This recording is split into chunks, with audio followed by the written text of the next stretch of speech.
She was visibly upset. Um, I heard her scream, "I'm pissed, I'm pissed." This says she put her head down on the tables that were outside of in the common area where people could, if they wanted, or if the correctional officers decided they could, sit outside and perhaps have their lunch. You know, it's just a metal table, concrete, or fixed into the concrete, with 4 seats around that table. She had kneeled onto the seat to allow the correctional officers to release her leg cuffs.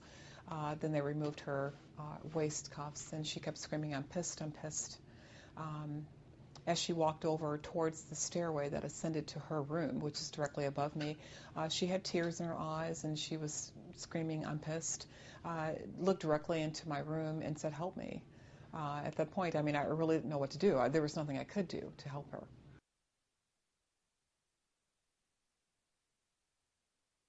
I saw them escort her. They flanked both sides. There was a correctional officer on both sides, and they walked beside her to the bed. She did sit there for a couple seconds. They continued to talk to her. She was very clearly agitated, but not really aggressive. Apparently, the nurse staff had been called. They're LPNs. They're not registered nurses. They were there also, I would imagine, just to ensure her safety.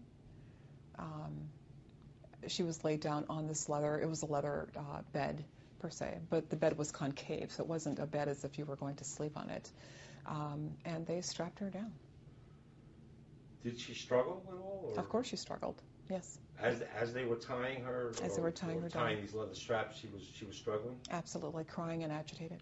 So Casey is now strapped to this bed. Is she covered in anything? Covered with a sheet. She was to covered her chest. Up to her chest? Mm-hmm.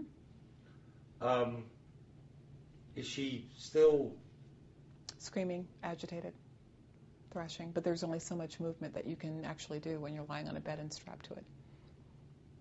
She wasn't saying words, was she? Or screaming. Screaming. Mm-hmm.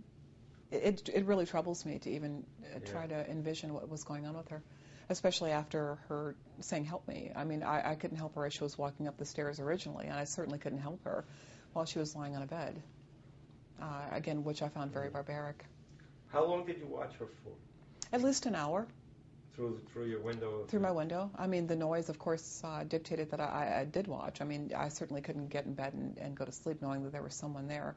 I mean, I would have watched regardless if it were Casey Anthony or anyone else, because I had watched them discipline another psychiatric patient who was acting out, per se, taking off her clothes and exposing herself.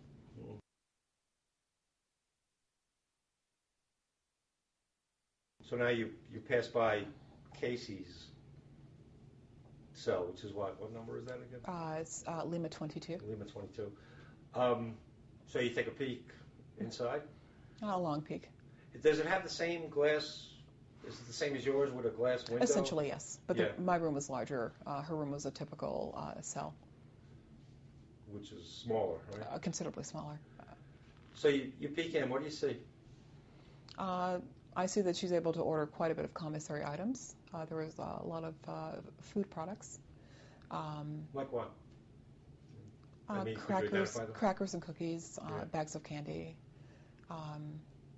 Based on what she looks like while she's there, they do sell cosmetics, lipstick and mascara, eyeliner, things of that nature.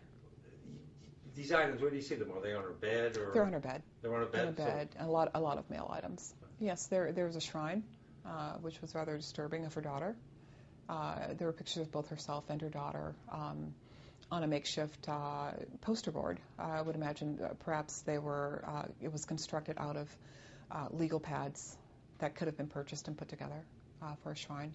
Multiple pictures that appeared to be personal pictures, but also those of perhaps magazine pictures. And what was most chilling for me is that there were flowers, of course not natural flowers. There were pictures, paper machete type flowers that were made, but they were black in color, which I found very disturbing.